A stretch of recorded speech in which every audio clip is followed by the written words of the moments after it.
Olá, tudo bem?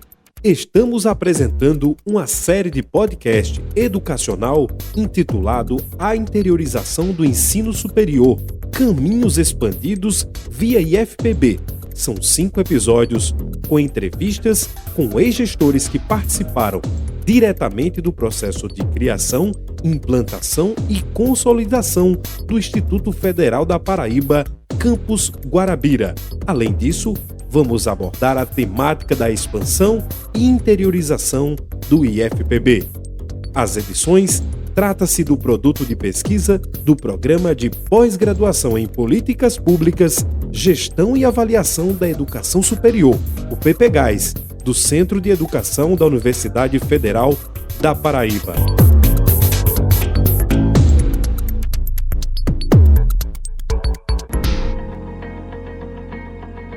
Nesse terceiro episódio do podcast educacional, vamos conversar com o ex-reitor do Instituto Federal da Paraíba, responsável pela construção da atual sede do Campus Guarabira e professor do IFPB, Cícero Nicásio, que começa falando um pouco sobre sua formação acadêmica, sua trajetória no IFPB e sua experiência administrativa. Eu tenho licenciatura em Letras, na graduação, mestrado em Literatura Brasileira, doutorado em Literatura Brasileira. Eu ocupei já diversas funções públicas no IFPB, ainda na nomenclatura Cefet antes, coordenador da minha área de comunicação e expressão, fui gerente de projetos no tempo do Cefet, fui chefe de gabinete, depois ocupei por 8 anos o cargo de diretor-geral do campus de Campina Grande, de 2006 até 2014 e de 2014 até 2022 o cargo de reitor da instituição.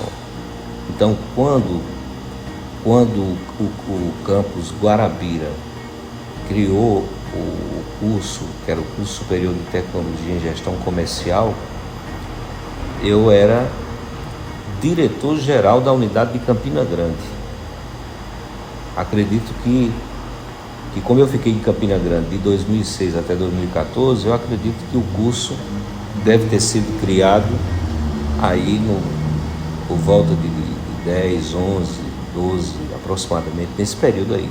Ao todo eu tenho 30 anos como docente e desse período eu tenho aproximadamente 18 anos como gestor público. Considerando a atuação como ex-gestor, como você percebeu a expansão e interiorização do IFPB em suas 3 fases? A Rede Federal de Educação Profissional, ela teve um divisor de águas em termos de marco temporal, que foi o governo Lula. Porque até o governo Lula nós tínhamos na rede 154 unidades, espalhadas em todo o território nacional.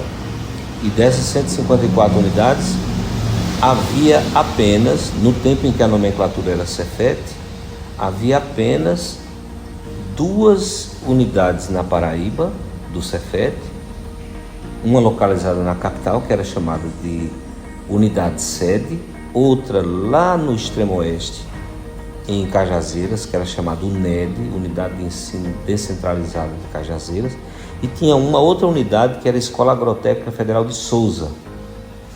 Então só havia 3 unidades na Paraíba dessas 154. Então quando o governo Lula assume o poder, foram 2 governos, no início da década de 2000, me parece que Lula assumiu em 2002, salvo engano, e ele estabeleceu a expansão no segundo governo dele, Então ele governou, me parece que foi de 2002 até 2006 e de 2006 até 2010. Esse segundo governo Lula foi que fez a expansão. Antes disso, havia construções eventuais, pontuais. Por exemplo, a UNED de Cajazeiras, que hoje é o campus de Cajazeiras, eu me lembro demais, ela foi inaugurada no dia 4 de dezembro de 1994, quando o ministro era Murilo Ringel, que era o ministro do governo Itamar Franco. Então foi uma obra que durou quase 10 anos. Ela passou aí o governo Sarney, o governo Collor, né? E aqui no IFPB nós tínhamos que era diretor-geral na época, era Expedito Pereira, que administrou a instituição de 83 até 88, e depois o professor Braulio Pereira Lins, que inaugurou essa obra. Então veja, eu estou citando a obra de Cajazeiras porque ela foi pontual. Expansão mesmo, sistematizada, coordenada em nível nacional, só aconteceu a partir do governo Lula, certo? Então aí nós tivemos essas 3 expansões, uma primeira grande. Então, para que você tenha uma ideia, só tinha essas 3 unidades na Paraíba. Aí nós tivemos a 4ª, que foi Campina Grande, que eu tive a honra de administrar, de implantar o campus. Eu assumi no dia 19 de outubro de 2006, a unidade de Campina. E depois, a primeira expansão de Lula na Paraíba, nós tivemos Cabedelo, Picuí, Monteiro, Princesa, Patos e Guarabira. 6 unidades, somadas com as outras 4, 10 unidades. Essa foi a primeira grande expansão, né? A primeira grande expansão, Guarabira, ela ficou intermediária, porque primeiro teve essas 5 unidades.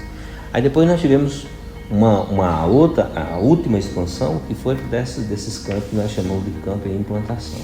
Santa Rita, Itabaiana, Esperança, Catolé, Itaporanga, Santa Luzia. E as unidades avançadas, dentro da estrutura do IFPB, Cabedelo, Areia, Pedras de Fogo, Mangabeira e Cabedelo Centro, vamos lá, Cabedelo Centro, Pedras de Fogo, Areia, Solidade, não, faltou Mangabeira, né? Pronto, Mangabeira, são as 5 unidades.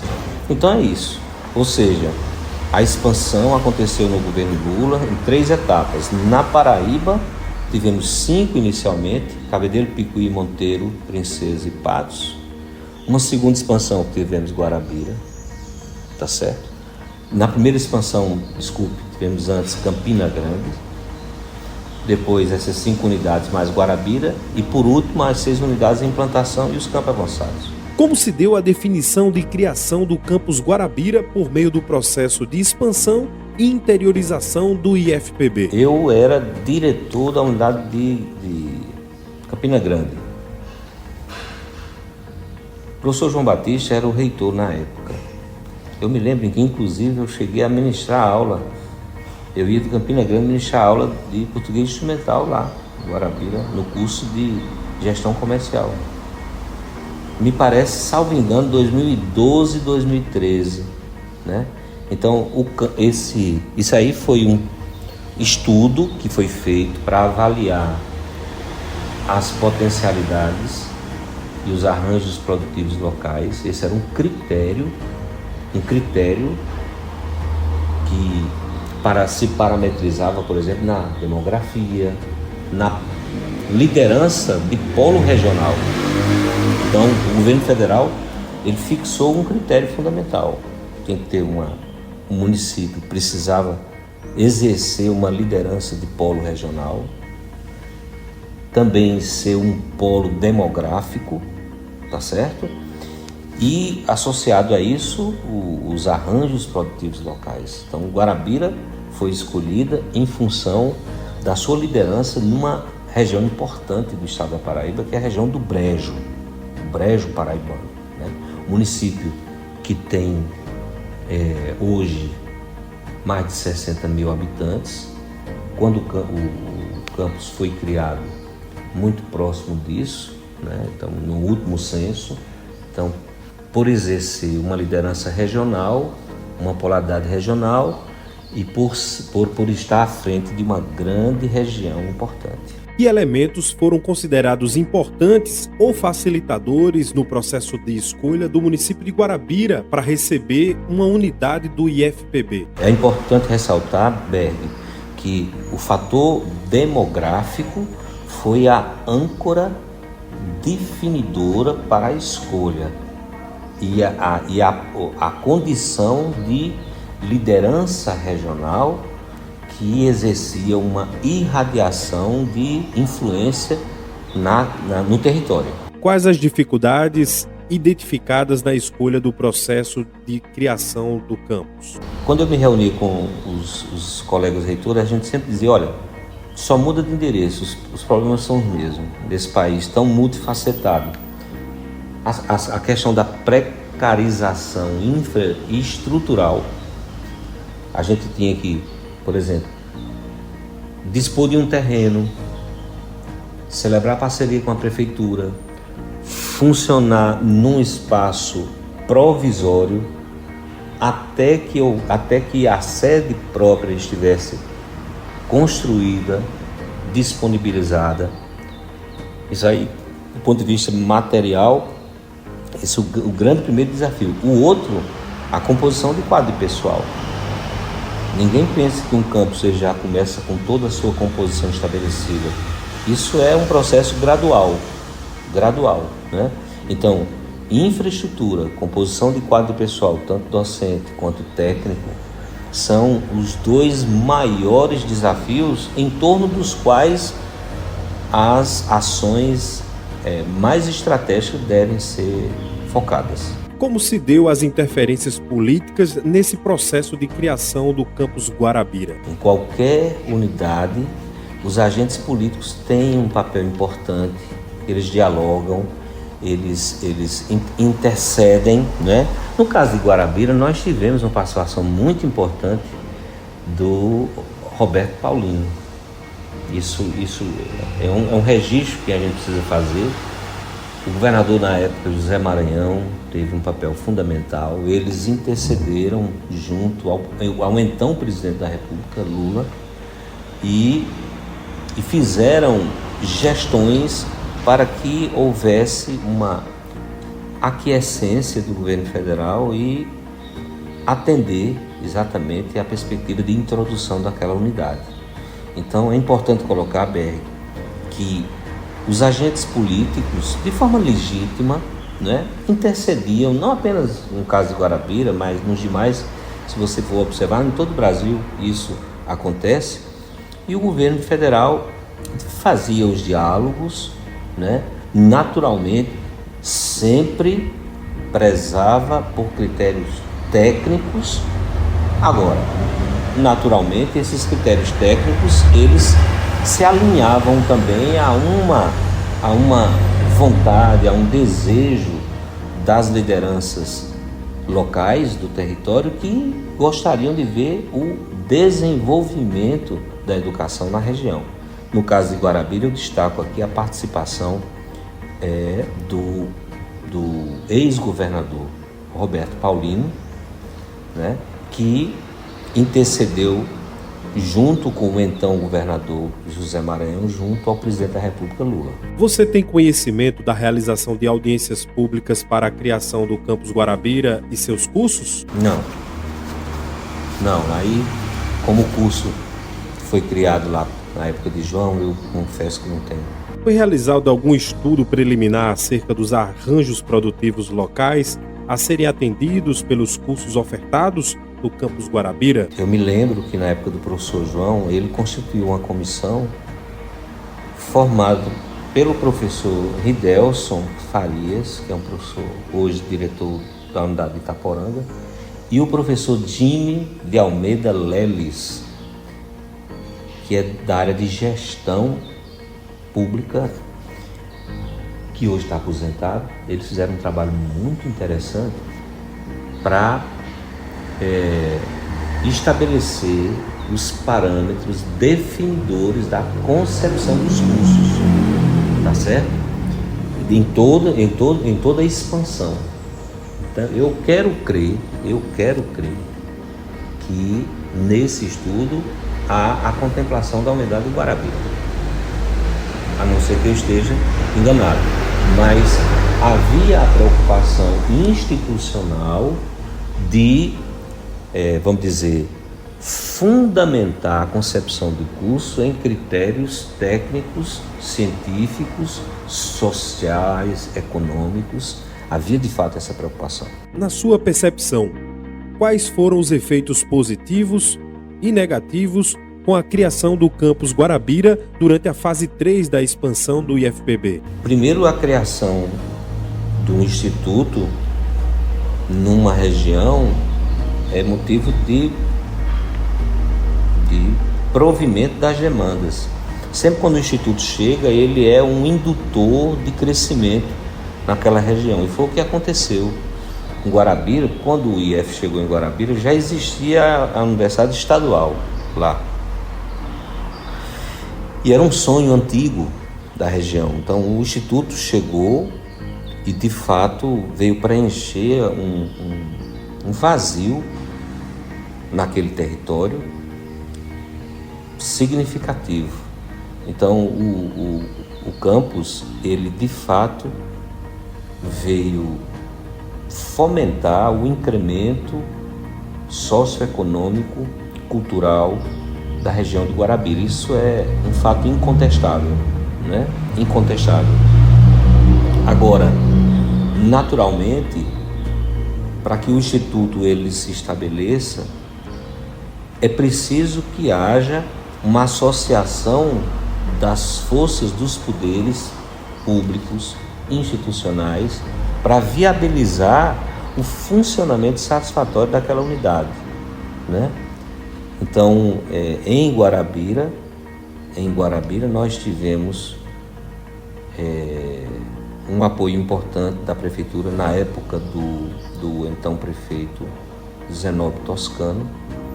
Eu me recordo que funcionamos lá no CAIC, no antigo CAIC, antes da construção da sede própria, que foi feita no nosso reitorado.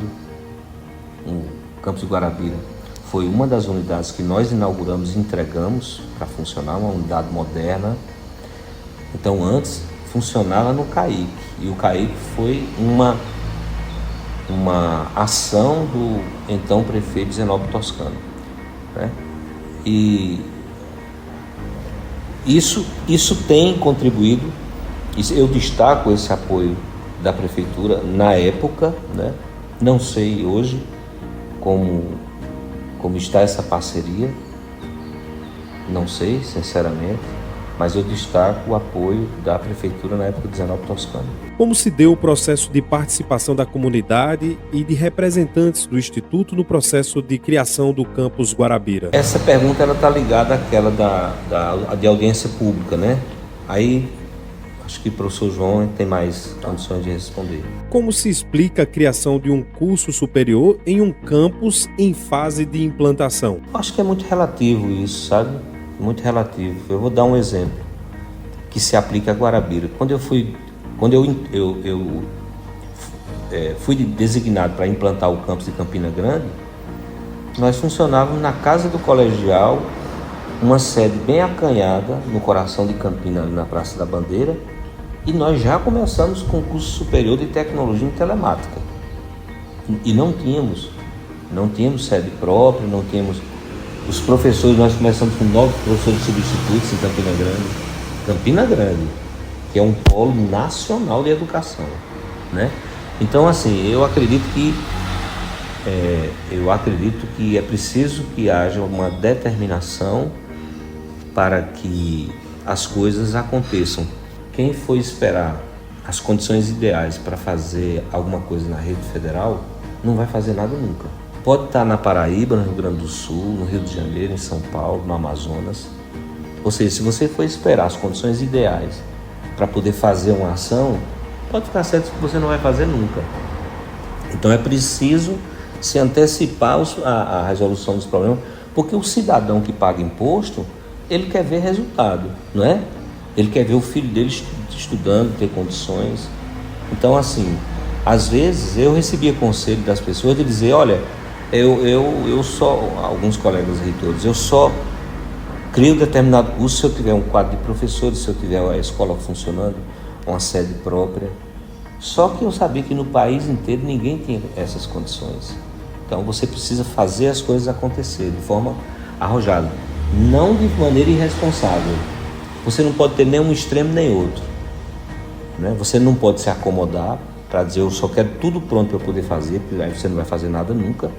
E nem você pode fazer as coisas de forma precipitada, mas você tem que ter determinação para fazer.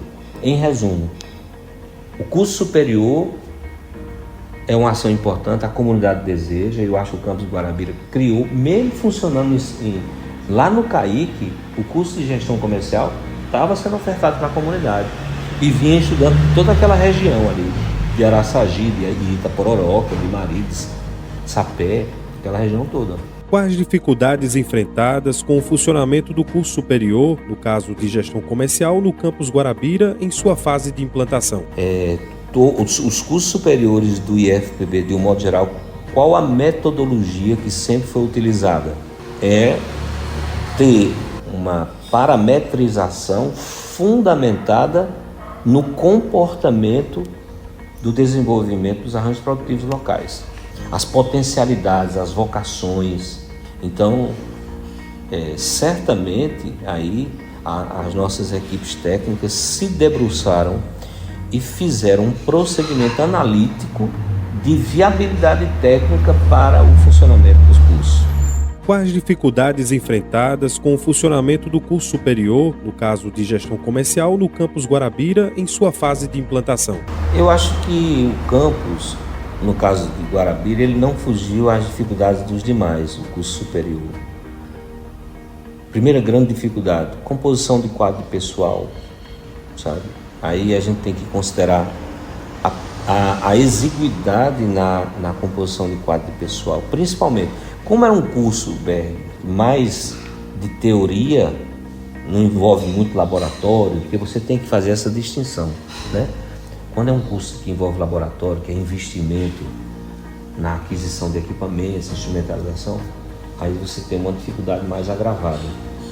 Nesse caso de gestão comercial, um curso que tem mais um enfoque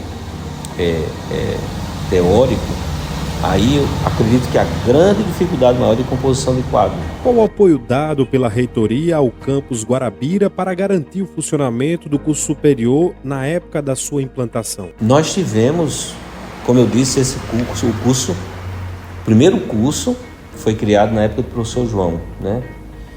E João sempre foi muito cuidadoso e orientava a equipe, que era liderada pelo professor Paulo de Tasso, para que tivesse o cuidado de providenciar as ações que fossem necessárias.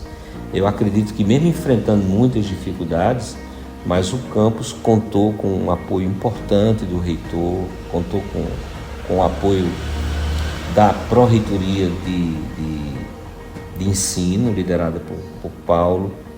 Na época nós tínhamos o primeiro diretor, me parece, foi o professor Humberto, salvo engano, o professor Humberto, que foi um agente público muito dedicado, né? Então, as dificuldades de um modo geral, sobremaneira as dificuldades relacionadas à composição de quadro pessoal, mas nós tivemos muito cuidado, muito zelo por parte da administração de prover as demandas do campo. Quais condições de infraestrutura e pessoal para o funcionamento dos cursos superiores na época da sua implantação? De um modo geral, a rede toda enfrentava essa dificuldade. Na expansão nós não tivemos assim, no mesmo ritmo que o presidente gostaria, nós não tivemos o ritmo de ampliação de quadro, né? Ainda hoje, veja, o curso de Guarabira, primeiro curso, a gente está falando de um curso que começou a funcionar há mais de 10 anos. Mas ainda hoje nós temos dificuldades. O campus de Guarabira hoje, ele tem, de acordo com a portaria 713, que é a portaria que estabelece o dimensionamento da rede, o campus de Guarabira era para ter 70 professores. Hoje tem na faixa de 40 e poucos. Hoje. Então você avalie há 12, 13 anos atrás. Dificuldade de pessoal. Infraestrutura também, lembra que eu coloquei aqui os dois grandes gargalos: infraestrutura e composição do pessoal. Infraestrutura, o funcionamento da sede provisória foi durante muito tempo lá. O campus Guarabira sofreu muito, Berg. Acho que é bom você registrar isso no seu trabalho. E aí é um fator que independe do reitor e do diretor. O processo de execução da obra. Por quê? Porque quando a gente faz uma licitação para contratar uma empresa, é um tiro no escuro. Você não sabe se a empresa é boa ou se ela é problemática. Lá em Guarabira nós tivemos uma lentidão no processo de execução da obra, muito grande. A obra de Guarabira foi uma das últimas que nós conseguimos, foi a que mais se arrastou. Então nós tivemos lá paralisação, tivemos repactuações, tivemos outra empresa uma empresa que fez a execução. Era uma empresa boa, aqui eu me lembro que era uma empresa boa, mas só que nós enfrentamos um tempo muito difícil. Nós honramos todos os compromissos, mas havia muita dificuldade, dado o momento econômico na época, né? Então, assim, Guarabira sofreu na infraestrutura, mas felizmente, por quê? Porque nós tivemos um prazo dilatado na execução e o funcionamento se deu de forma precária, mesmo com toda a boa vontade da prefeitura lá no CAIC, mas felizmente o campus hoje está muito bem instalado, inclusive está aí com um restaurante moderno, já foi concluído agora, vive outro momento, mas as duas grandes dificuldades essas aí. Que tipo de apoio ou parceria público-privada o Campus Guarabira contou na época da sua implantação dos cursos superiores para superar as dificuldades encontradas? Parceria com a prefeitura, o apoio da prefeitura, principalmente na disponibilização do espaço para o funcionamento, né? Agora, as parcerias privadas, aí é mais uma ação específica lá que o pessoal, talvez o professor Cristiano, ele possa contribuir melhor. Atualmente, como se encontra a infraestrutura e pessoal para o funcionamento dos cursos superiores? Eu acho que o campus está numa realidade boa, espaço moderno, o campus está bonito, novo, né? Tem uma infraestrutura muito boa, capacidade instalada muito boa, né? Tem equipamentos importantes, falta transformar a quadra lá no ginásio de esportes, mas a parte de infraestrutura está bem dotada. E agora a composição de quadro pessoal ainda está a dever, como eu disse agora há pouco. Tem pouco mais da metade do número de professores a que tem direito o campus. E aí isso é um compromisso do governo federal que precisa honrar. Como você percebe a oferta dos cursos do IFPB Campus Guarabira, considerando que determina a lei da criação dos institutos federais, tendo em vista o percentual de cursos de licenciatura? Você tem que observar o IFPB como um sistema no estado da Paraíba, certo? Então a lei 11.892, ela estabelece percentuais para a distribuição de concepção dos cursos, tanto técnicos, tanto quanto presenciais, à distância, os diversos superiores de tecnologia, de bacharelado, de licenciatura, percentual de licenciatura, percentual de EJA. Então o Instituto da Paraíba precisa ter uma distribuição homogênea em que haja um equilíbrio nessa distribuição percentual, tá certo? Então as unidades, o campus de Guarabira ainda não tem um curso de licenciatura, como boa parte das unidades do IFPB não tem ainda, não é?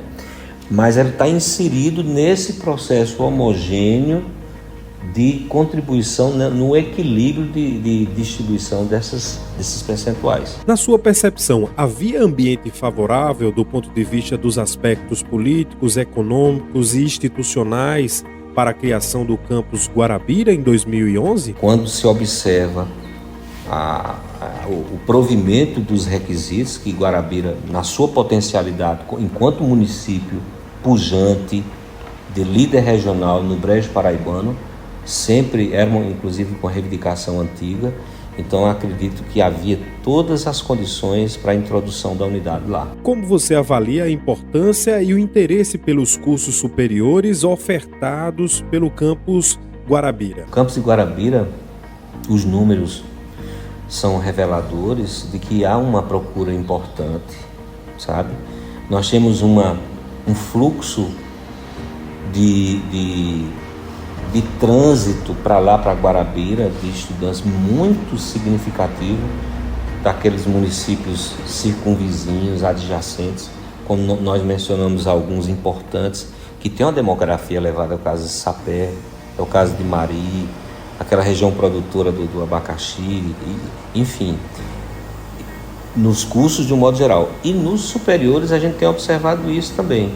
Depois da criação do gestão comercial, nós tivemos o curso aí de tecnologia na área de informática, que também é um curso que tem um apelo muito grande. Então a gente observa que de fato o campus ele vem se constituindo como um campus que tem despertado o interesse da juventude na região. Como você percebe o interesse e a necessidade da comunidade local e região pelos cursos superiores em comparação com os cursos de formação inicial e os cursos técnicos ofertados pelo campus Guarabira? A gente tem que fazer uma distinção porque são públicos diferentes. Se você pega a modalidade FIC, o que é a modalidade FIC? Formação inicial e continuada. Então esses cursos são cursos mais rápidos. Qual o seu público-alvo? Normalmente é aquele público formado por pessoas que têm uma idade mais avançada, que saíram do itinerário formativo, da escolaridade, na idade regular, por fatores diversos, ou se casaram, constituíram famílias, tiveram que sustentar a família, saíram. Esse é um público. Um público do integrado é completamente diferente, é um perfil completamente diferente. São estudantes, a garotada que terminou o ensino fundamental, que está dentro da escola, dentro da faixa etária de regularidade escolar, já é outro perfil, né? O superior, aí o superior chegou a ter uma certa similaridade com o subsequente, porque no subsequente, Berg, às vezes o estudante tentava um processo seletivo para entrar no superior, não conseguia, antes do Enem, que era o vestibular, e agora mesmo com o Enem ele não conseguindo, ele faz uma opção pelo subsequente.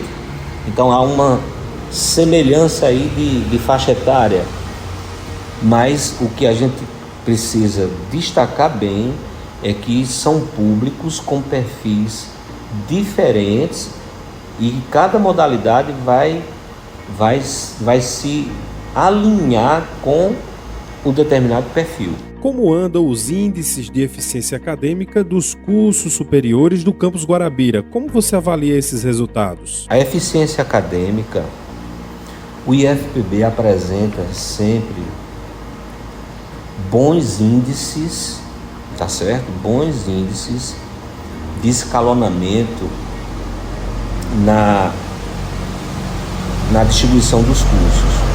No entanto, a eficiência acadêmica é um desafio que tem sido melhorado gradativamente, mas ainda é um grande desafio. O que é a eficiência acadêmica? É a instituição ter um fluxo mais ou menos ordenado de entrada e de saída dentro do interstício regular, que haja uma regularidade. Em outras palavras, se a retenção for muito elevada, um estudante entra para fazer um curso de 4 anos e passa 8 anos, 10 anos, você já tem aí um comprometimento da eficiência acadêmica, porque você tem que ter turmas formadas dentro de uma estimativa temporal prevista no itinerário cronológico, né? Então a eficiência acadêmica nossa ainda é um gargalo. E Guarabira não foge a esse critério, tá certo? Agora, temos que ponderar que, mesmo sendo um grande desafio, a instituição tem melhorado gradativamente esse índice. Qual o perfil dos professores dos cursos superiores em termos de regime de trabalho e contrato, esforço acadêmico, atuação no campo da pesquisa e extensão, bem como o ensino, considerando a distribuição de carga horária e disciplinas ministradas por cursos em seus diferentes níveis e modalidades? A carga horária docente, ela pressupõe uma diversidade de atividades do professor. Por que diversidade? Porque no IFPB nós temos a atividade FIM, que é a do ensino, mas também temos as atividades de pesquisa, de extensão, de inovação, de empreendedorismo, não é? Então, o que é que seria o ideal? Veja bem, a maioria dos nossos professores tem regime de 40 horas com dedicação exclusiva, não é? O ideal seria que essa carga horária permitisse que o professor ele não só ministrasse a atividade fim, que é do ensino, mas também que ele liderasse projetos nessas outras ações. Inclusive, a 11.892 preconiza que isso aconteça. Preconiza que o estudante do IFPB precisa ser um inovador, um empreendedor, um pesquisador e um extensionista também, além de ser um estudante de conhecimentos, assimilando conhecimentos tecnológicos e científicos. Agora, o grande problema, Berg, que esbarra é o seguinte: se o quadro é reduzido, primeiro a instituição não pode criar muitos. Como é que vai criar todos os cursos? Aquela outra pergunta que você fez. Vai criar um curso de licenciatura, vai criar um curso EJA, se o quadro de professor não permite? Segundo problema, se o quadro é pequeno, como é que um professor, além de ensinar, ele vai desenvolver essas atividades de pesquisa e de extensão? Então, o regime de trabalho do professor, as atividades docentes, acaba sendo comprometida exatamente em função da exiguidade do quadro pessoal. Como você avalia a interiorização da educação superior na instituição, considerando a criação do campus Guarabira e seus cursos superiores? Eu avalio de forma muito positiva. Nós sempre ponderamos que a educação não pode ser custo, não pode ser considerado gasto, tem que ser um grande investimento, e é dentro dessa lógica que nós consideramos um investimento importantíssimo para a formação da nossa juventude. Há algum estudo ou indício sobre os impactos socioeconômicos, políticos, culturais e institucionais dos cursos superiores ofertados pelo campus Guarabira na região, no município ou na vida dos egressos? Eu não tenho conhecimento atualmente. No período de discussão da expansão do IFPB e da educação superior, houve algum debate institucional envolvendo aspectos políticos, socioeconômicos e acadêmicos que influenciaram a política de expansão? Eu acredito que não. Na verdade, houve uma grande vontade política do governo federal, tá certo? Agora, se você for perguntar, houve audiência, houve algo assim mais do ponto de vista metodológico para uma consulta pública e tal, não tem conhecimento. Considerando o processo de expansão da educação superior no IFPB, você observa uma tendência institucional mais para o modelo da educação universitária ou o modelo da educação superior com maior foco no mundo do trabalho, a extensão, pesquisa aplicada e a inovação? Essa segunda opção é o grande desiderato dos institutos federais. O Instituto ele tem uma configuração própria que difere da configuração do sistema universitário. O sistema universitário tem a sua grandeza e tem também o seu perfil. O Instituto ele preza exatamente pela empregabilidade, preza pelo mundo do trabalho, preza pela profissionalização, pela pesquisa aplicada.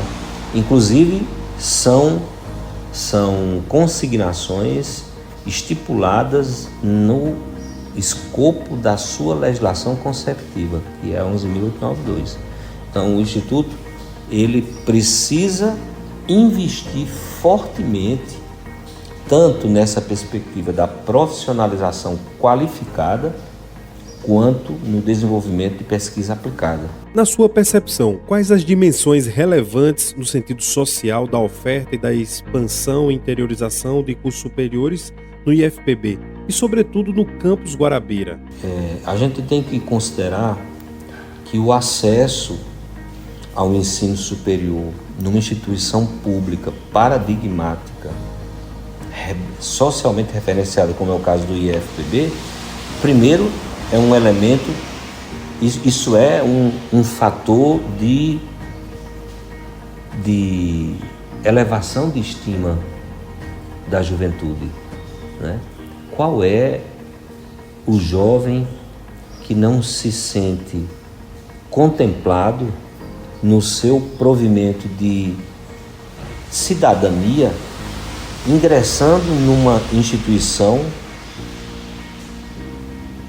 socialmente referenciada que tenha um apelo, como é o caso do Instituto? Esse é o primeiro aspecto.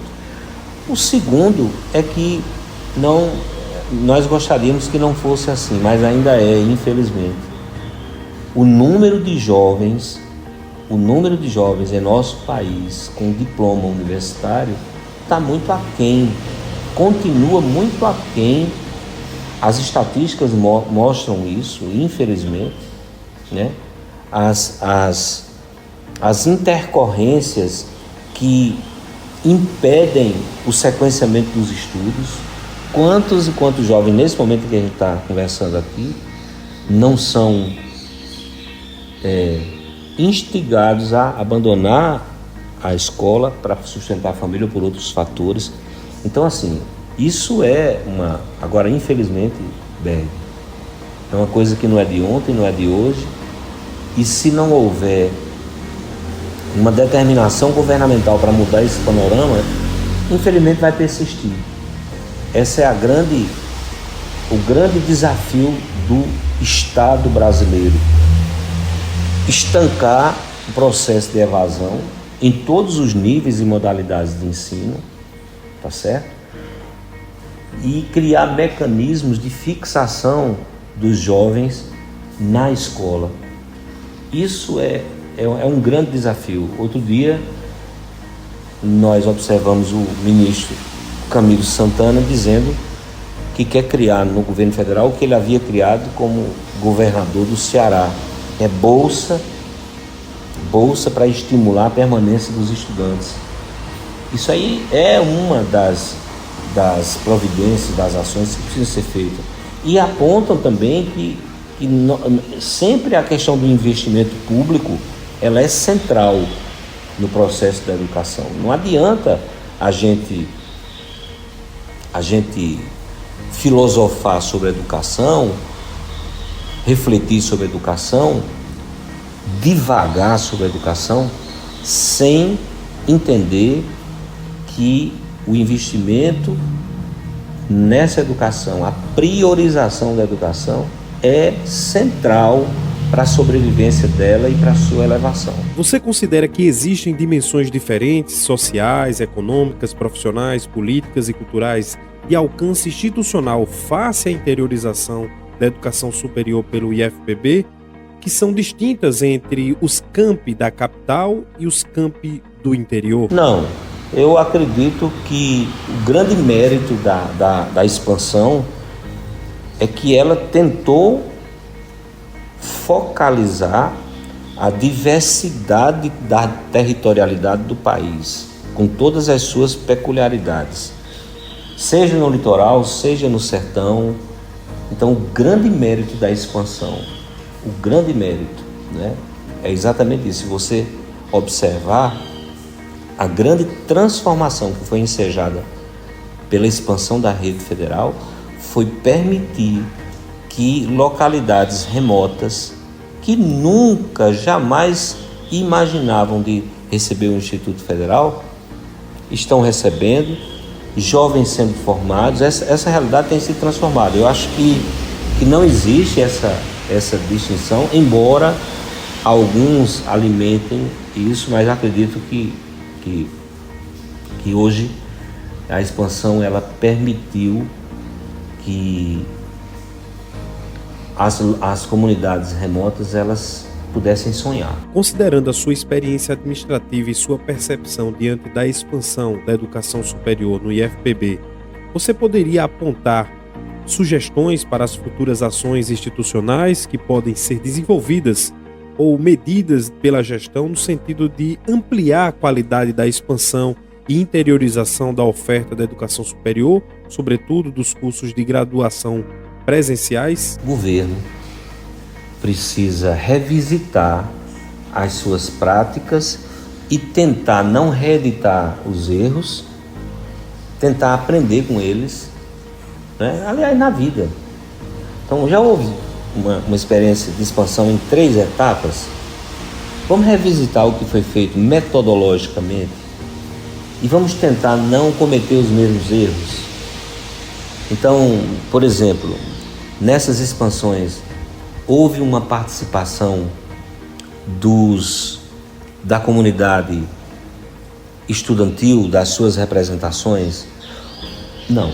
Houve uma participação efetiva de educadores, de lideranças sindicais, de lideranças comunitárias. Os segmentos representativos, eles tiveram participação na mesa de debate? Não. Eu entendo que a expansão ela é muito benéfica, mas eu acredito que o dono do destino da nossa comunidade é ela própria. Ninguém melhor do que ela para dissecar a sua realidade. Então, você vê que o nosso país teve hoje uma defasagem muito grande. O IBGE deixou de fazer um censo no ano de 2020, veio fazer com quase 3 anos depois. Isso é um pecado quase que irremediável. Nós tivemos um hiato de quase 3 anos sem conhecermos sequer o perfil de crescimento da nossa população. Então, o que é que eu quero dizer com isso? O próprio governo, ele está precarizado no seu banco de informações.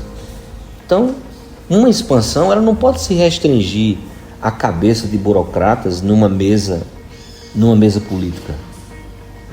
É preciso que você, como uma liderança, seja ouvido, que sejam criados canais em que haja uma explicitação dessas linhas de pensamento, contribuindo para uma formulação mais substancial, mais verossímil da realidade. O governo ele não tem essa capacidade de pensar e de conceber sozinho as linhas formuladoras de políticas de uma comunidade. Essa comunidade tem que ter protagonismo. E eu acredito que nas 3 expansões nós não tivemos isso. Em resumo, se me fosse dado, aqui eu vou pensar utopicamente, se me fosse dada a oportunidade de sugerir, eu diria: crie canais participativos e escute quem vivencia a realidade, e vamos casar de forma empírica essa vivência que é substancial com a formulação teórica que você tem. Talvez nós tenhamos um crescimento qualitativo mais bem experimentado.